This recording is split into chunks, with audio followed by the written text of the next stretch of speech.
Bismillahirrahmanirrahim. Assalamualaikum warahmatullahi wabarakatuh. Apa kabar teman-teman semuanya, mahasiswa UT yang saya banggakan dimanapun teman-teman berada. Semoga selalu dalam lindungan Allah dan dalam keadaan sehat walafiat. Teman-teman, berjumpa lagi bersama saya, Novian dari Sari Utami, SABMA, dalam mata kuliah Asas-Asas Manajemen pada sesi keempat.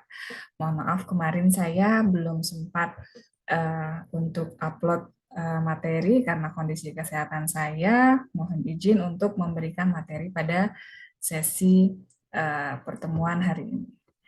Baik, teman-teman yang saya banggakan, pada pertemuan keempat ini, kita akan membahas mengenai definisi pengorganisasian. Ini ada dalam fungsi manajemen dari proses perencanaan ya, setelah proses perencanaan.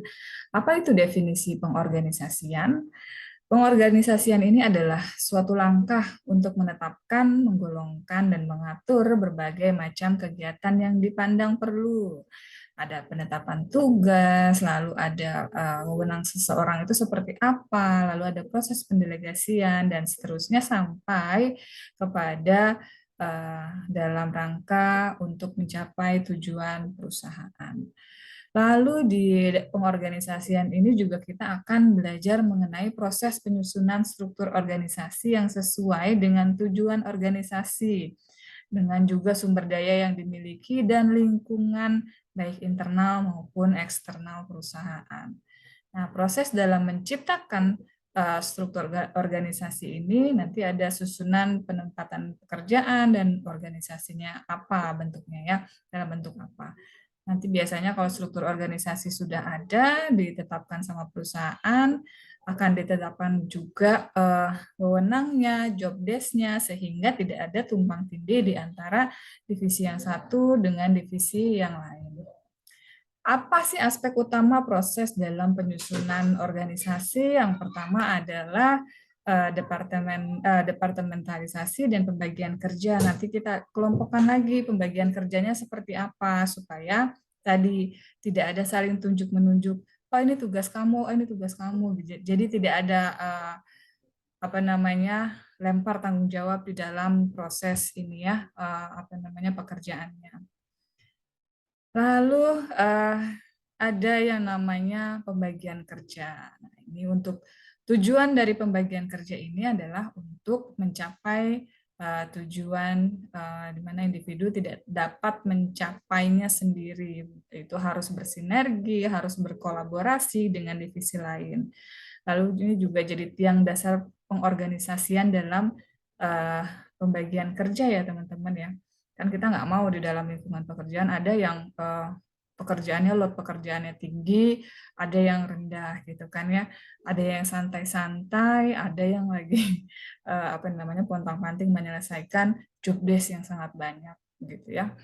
Nah, organisasi sebagai proses dan sistem ini diketahui bahwa organisasi sebagai suatu proses akan mengalami pertumbuhan, lalu ada pengembangan, perbaikan, dan penyempurnaan. Organisasi ini akan terus bertumbuh menyesuaikan dengan kebutuhan anggota, kebutuhan stakeholder.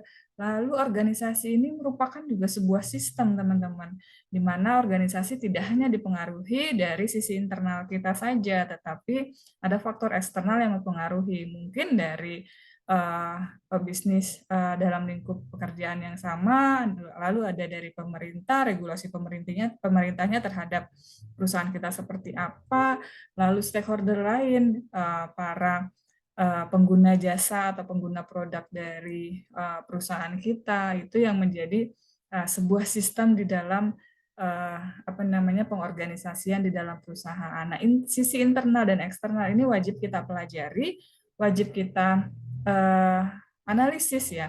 Seorang manajer itu juga harus membuat sebuah analisis paling ringkas itu analisis SWOT sehingga perusahaan ini tahu di mana kelemahan, di mana kelebihan yang dimiliki oleh perusahaan.